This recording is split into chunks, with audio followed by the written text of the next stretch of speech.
Good morning. I'm all in. Are you all in? Welcome to our students. I know we have a lot of them visiting this morning. They'll be going back to school tomorrow. I pray that you don't have my wife in class. She's rough, but other than that, I hope you have a great day. We thank you so much for being here. You came on a morning where we are talking about elders because Oldham Lane is going to begin the process of appointing additional elders. So we're going to talk about shepherds this morning. There was a youth minister who wanted to do a little exercise with his teenagers. And so he handed them all sheets of paper, and he asked them to write down who the elders were in their congregation. Now, this was a church that had a lot of elders. I think there were 12 total. And so he had this idea that his kids didn't really know who the elders were. And so he was going to use this as a springboard to show them we need to get to know our shepherds. And so he started by asking them to write down who are the shepherds at their church. And they all turned in their sheets of paper, and sure enough, none of them got all 12 correctly. They didn't know their elders. But every teenager agreed that there was one man who was an elder at their church. There was a consensus among all of them that this one guy was indeed an elder. Except that he wasn't. He was the janitor. Something to that maybe.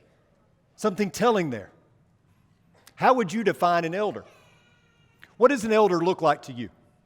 What adjectives would you use when describing an elder?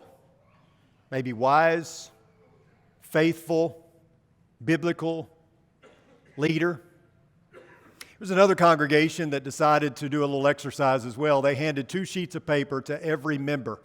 And on one sheet of paper, they had the heading that read, "What this church needs, ... And another sheet of paper, they had the heading, "The problem with this church is ...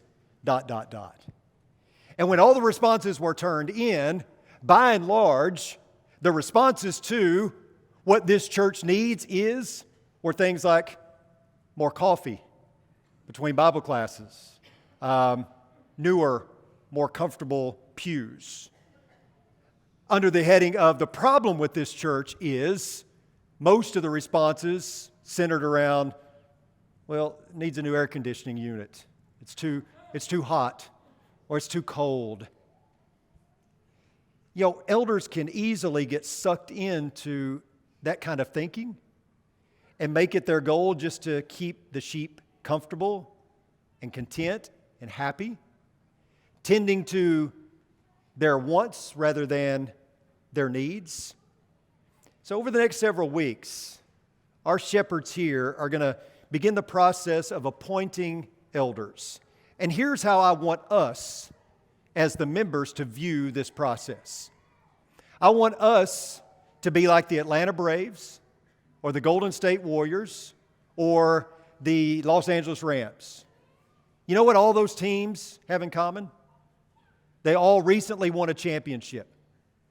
And when you win the championship in professional sports, you get the last pick. The worst teams get the first picks. But if you win a championship, you get the very last pick. And so, as the last team getting the last pick, you've got to be careful. You've got to do your homework. You've got to try to study and find the right guy that fits your system. And that's what we're going to be doing over the next few weeks. We're going to give the elders our scouting report. We're going to let them know who we think would be fit to serve in that role of an elder, the most important role any man could take on. And as you're thinking about this, as you're putting together your scouting report, I want you to answer the question I asked a moment ago. What is an elder? How do you define an elder? And hopefully we can answer that question this morning from a biblical perspective. Generally speaking, there are 2 types of elders. You have boardroom elders and you have living room elders. And boardroom elders are just like it sounds. They stay behind closed doors. They make decisions. They focus on finances and on the business of the church. Whereas living room elders are out among the sheep. They smell like sheep. They're involved with the sheep. Their door is open. And they don't stay behind a closed door in an office somewhere. They're out among the flock. And in short, they are the biblical definition of an elder. All elders should be living room elders. Now, typically, a sermon on elders would focus on 1 Timothy chapter 3 or Titus chapter 1. Most preachers like myself are going to jump to the qualifications and go through each of them step by step. I'm not going to do that this morning. I'm going to ask you to read through the qualifications to make certain that when you're putting together your scouting reports, you know who it is that fits the mold of an elder, at least from a biblical standpoint. But I believe before we ever get to 1 Timothy 3, before we ever get to Titus chapter 1, we've got to turn to Galatians chapter 5. That is where we start. Look at it with me. Galatians 5, beginning of verse 16. But I say, walk by the Spirit, and you will not carry out the desire of the flesh. For the flesh sets its desire against the Spirit, and the Spirit against the flesh. For these are in opposition to one another, so that you may not do the things that you please. But if you are led by the Spirit, you are not under the law. Now, the deeds of the flesh are evident, which are immorality, impurity, sensuality, idolatry, sorcery, enmities, strife, jealousy, outbursts of anger, disputes, dissensions, factions, envying, drunkenness, carousing, and things like these, of which I forewarn you, just as I have forewarned you, that those who practice such things will not inherit the kingdom of God. But the fruit of the Spirit is love, joy, peace, patience, kindness, goodness, faithfulness, gentleness, and self-control. Against such things there is no law. Now, those who belong to Christ Jesus have crucified the flesh with its passions and desires. If we live by the Spirit, let us also walk by the Spirit. So I submit to you that whenever a congregation engages in the process of appointing new elders, one of the first questions that must be asked of any candidate is, does he walk by the Spirit? Is he filled with the Spirit, and does he walk by the Spirit? If not, he's not qualified. Doesn't matter if he meets the qualifications in 1 Timothy chapter 3 or Titus 1. We start with, is he filled by the Spirit? Does he walk by the Spirit? First and foremost, he must be a man who is Spirit-filled and Spirit-led. Don't you want the men leading you to be men who are filled with the Spirit? Do you want someone leading you who is not loving? Do you want a man leading you who is not joyful? Do you want this guy leading you? Is that the guy you want leading you? Okay, he fits the qualifications biblically. He checks all the boxes off, but he's joyless, he's not patient, he's not loving, he's not kind, whatever it may be. That's the trap I think that many churches fall into. They appoint men as elders who meet the scriptural qualifications, but they also appoint men who are boardroom elders. Men who perhaps tick the boxes when it comes to business acumen. They've climbed to the top of the corporate ladder. They're good with money, and certainly there's some overlap, and certainly there are great men who have performed well as elders, who are good at business, who are responsible with finances and things of that nature, and there's always going to be some overlap when it comes to being an elder and those kind of things. However, what we should be striving for is to appoint men who are living room elders first and foremost, because what works in the business world doesn't always work in the church world. Just because you're good at business doesn't mean that you're going to be good as an elder. You know, climbing the corporate ladder, doing the things to be successful in business often takes an approach that's my way or the highway, or, you know, you're appointed the leader of that business, and so therefore you do it your way, right? But that's not the way it works in an eldership or in a church. It's not about you. It's not just about your ideas and your way of doing things. You see, an eldership is not a board of directors. It's a collection of shepherds. And the primary job of a shepherd is not to oversee programs or run ministries. A shepherd is not a CEO or CFO. No, the number one job of a shepherd is this: to lead sheep. That's it. That's the number one job of a shepherd. Sounds simplistic? It is. It's biblical. It's not easy to put into practice, but it's easy to say. Above all else, a shepherd tends sheep, which means that if other responsibilities are getting in the way of them doing so, they are no longer fulfilling their God-given role. And it is a sad commentary that in some of our churches, elders are spending far too much time tending to business than they are tending sheep. I think this. Wouldn't it be great if elders were able to say, I don't know? I think that would be great. I think it would be great if someone were to come up to Larry and say, hey, what's the deal with the ice machine? And he could go, I don't know. Should he know? No, he shouldn't. That's the deacon's responsibility. Wouldn't it be great if somebody come up to Clay and say, hey, what's the deal with the TV in the nursing mother's room? And he goes, I don't know. I'm not over TVs. I tend sheep. But we think that elders should know everything. By the way, a lot of times people think the preacher should know everything as well. Wouldn't it be great if we could say, I don't know? That we allow the deacons to do their work, the shepherds to do their work. What happens all too often in churches is elders are doing the deacons' work because a lot of times that's where they came from, is the world of deacons. And so they're still doing deacons' work, and the deacons are going, what am I supposed to do? And so we want to get this straight biblically first and foremost. We want to make sure that we understand the roles of each party in the congregation, whether it be deacons, preachers, elder, whatever it may be. Now, I want you to notice something that is written in Ezekiel chapter 34. Ezekiel 34, starting in verse 1, we find some harsh words for the elders of the time that I think can be really applicable to what we're talking about today when it comes to shepherding in the Lord's church. Starting in verse 1, Ezekiel 34, it says, Then the word of the Lord came to me, saying, Son of man, prophesy against the shepherds of Israel. Prophesy and say to those shepherds, Thus says the Lord God, Woe, shepherds of Israel, who have been feeding themselves. Should not the shepherds feed the flock? You eat the fat and clothe yourselves with wool. You slaughter the fat sheep without feeding the flock. Those who are sickly you have not strengthened. The diseased you have not healed. The broken you have not bound up. The scattered you have not brought back. Nor have you sought for the lost. But with force and with severity you have dominated them. They were scattered for lack of a shepherd, and they became food for every beast of the field and were scattered. My flock wandered through all the mountains on every high hill. My flock was scattered over all the surface of the earth, and there was no one to search or seek for them. Every church needs elders because every sheep needs a shepherd. It's not just the sick sheep who need shepherding. It's not just the high maintenance ones or the sheep that have strayed or new Christians. All sheep need a shepherd. Every one of us needs to be led. We need to be held accountable. We need instruction. Submission is good for the soul. It humbles us. It teaches us to be more like Jesus. I need a shepherd. You need a shepherd. Even the shepherds need a shepherd. And I think that's why God, in His profound wisdom, knew that there should be a plurality of elders among the church. Can you imagine if Larry was the only elder at this church? How difficult, how daunting that task would be. How difficult it would be if only Larry and Clay were the elders. Just two of them. How daunting that would be.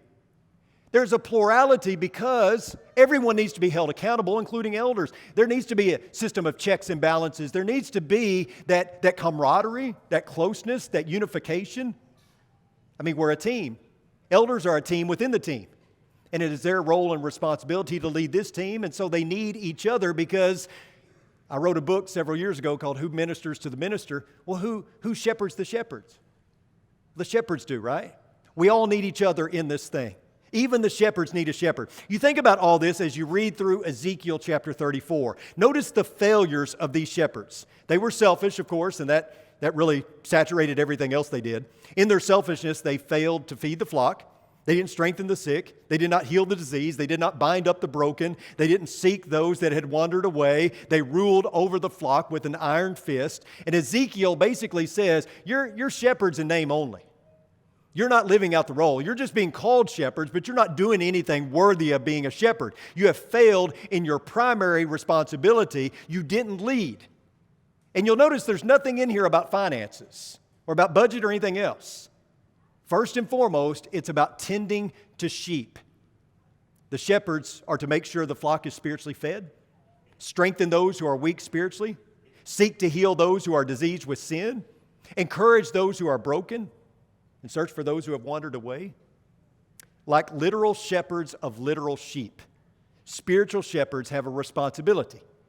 And that responsibility is to keep the sheep from straying, to lead them to water and pasture, to protect them from all danger, and to watch over the flock and give an account. In other words, shepherding is all about sheep. Sheep come first. They are the shepherd's livelihood. They are attached to the flock, and the flock is attached to them, which is why we need living room elders, not boardroom elders. Popularity, business acumen, being a numbers guy cannot take the place of being spirit-filled and spirit-led. And so if a prospective elder is not gentle and kind and loving and filled with joy and all those things, there's no need to move on to whether they're the husband of one wife or a drunkard or envy or any of those kind of things. It starts with the heart. Before we consider anything else, let's consider the fruit of the Spirit and whether or not a potential elder is cultivating these qualities in his life. And here's something else that I believe with all my heart, and stick with me on this. I believe that every elder should have an MBA. Any of you know who Dave Thomas is? You ever heard of Dave Thomas? He is the now deceased founder of Wendy's, the hamburger chain.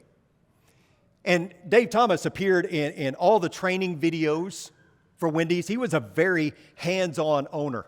He was not the kind of guy who just sat back and raked in the dough. He climbed the chain at KFC, climbed the ladder there, and then broke off from KFC and started his own chain called Wendy's. Not only did he appear in the training videos, he was also in most of the commercials. Some of you may remember that. But there was one particular newsletter that was sent out among the company that featured him on the cover in a knee-length apron holding a mop. And here's what Dave Thomas said about that picture. He said, "I got my MBA long before I got my GED. At Wendy's, MBA does not stand for Masters of Business Administration. It means mop bucket attitude." Dave Thomas's key principles were that people come before success. Service initiates success. And that should be a key principle for every Christian, especially an elder, because shepherds are a different type of leader. We refer to them often as servant leaders. But those two words don't seem to go together, servant and leader. We call that an oxymoron. You know what an oxymoron is? Two words that seem to contradict each other that we put together like working Congress. That would be an oxymoron. Servant leadership seems to be one of those phrases constituting two words that don't go together. It seems that the people in Jesus' time also had trouble with the concept of servant leadership. Remember when James and John's mother came to Jesus requesting that they have special status in the kingdom? And Jesus says, "You go tell your bratty little kids to go in time out, and I'll call them when I'm ready for them." Remember that? No, actually, he didn't say that. I wish he had, but he didn't say that. And here's what he does say. He says, "But Jesus called them to himself and said, 'You know that the rulers of the Gentiles lord it over them, and their great men exercise authority over them.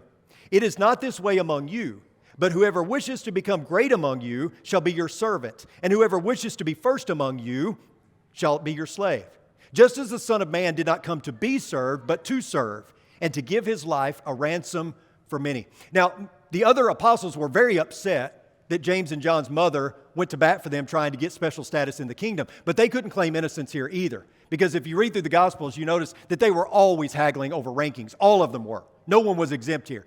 And so Jesus calls a little child to himself at one point, and he says, "Truly I say to you, unless you are converted and become like little children, you will not enter the kingdom of heaven. Whoever then humbles himself as this child, he is the greatest in the kingdom of heaven." And then do you remember what happened in John chapter 13? When Jesus girds himself in a towel and begins washing the disciples' feet. And Peter says, "Lord, you don't wash my feet also, do you?" And Jesus says, "Yes." And Peter says, never shall you wash my feet." And Jesus says, "Well, like, if I don't wash your feet, you have no part in this with me."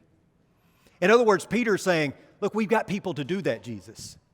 We've got servants that do that. You don't need to do this. You are the Messiah, the high and mighty. You don't drop down and wash feet. That's for somebody else to do." And Jesus said, No, that's for me to do, because nothing is beneath me. There is no act of service that is beneath me. It's that mop bucket attitude That instead of barking orders or ruling with an iron fist, a servant leader leads by example. They're out in front of the sheep, showing them the way, being and doing what they ask the flock to be and do. You see, there's a difference between a herdsman and a shepherd.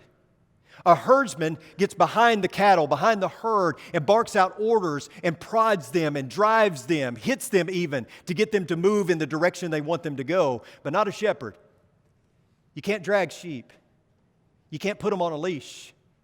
The way you lead sheep is by being out in front of them, in front of the flock, leading by example.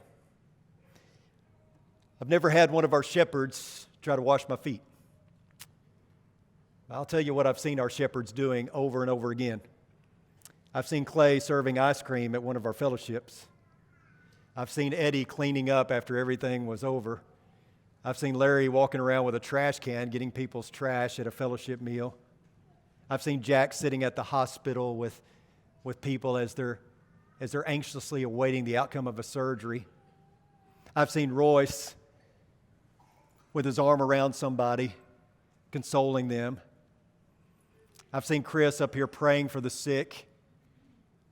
I've seen James loving on people. I've seen all of our elders rallying around people, giving them the love and the attention that they so desperately need at that time. I've also seen them high-fiving our congregation when something went well in their lives, weeping with those who weep and rejoicing with those who rejoice, getting out in front and leading by example.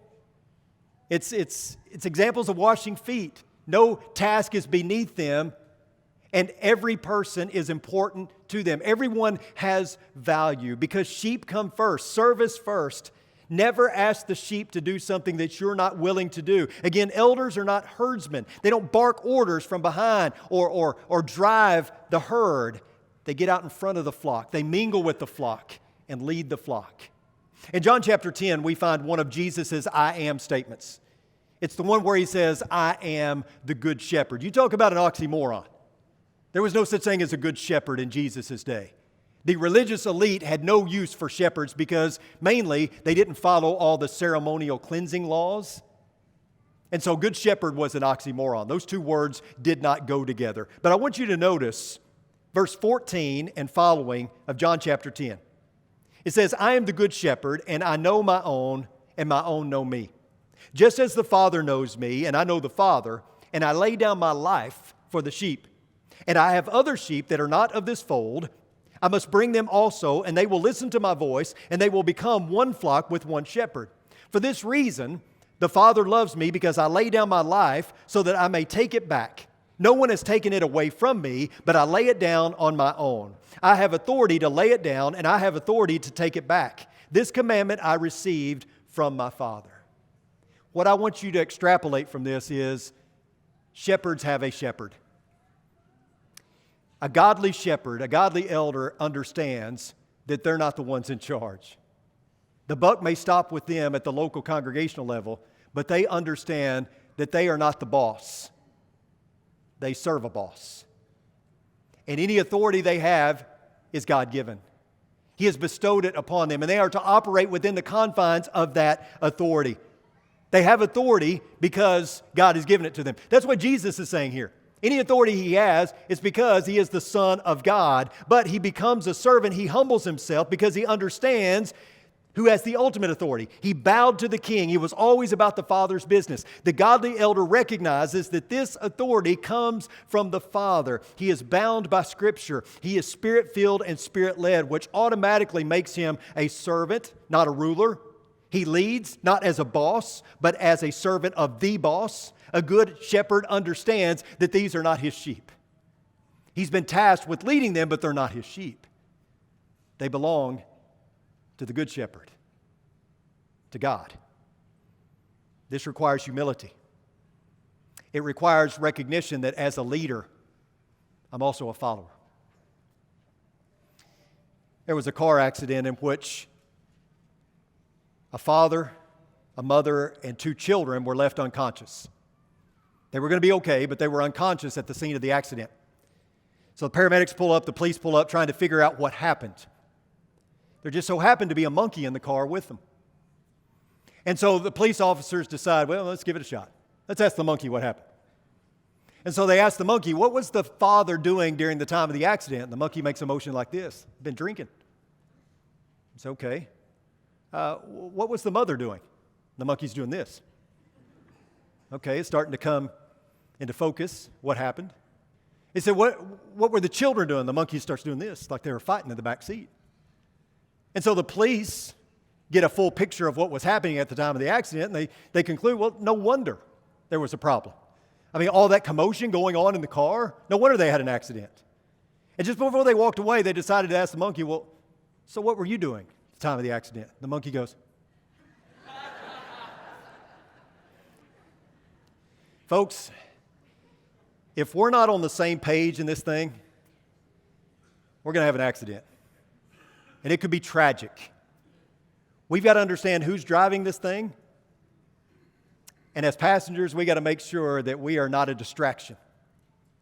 We are a team. A team is defined as a group of individuals united in a common goal. That is us. We are a team, a group of individuals united in a common goal to get to heaven. We've got to understand who's driving, and we've got to let them drive. We've got to keep from being a distraction.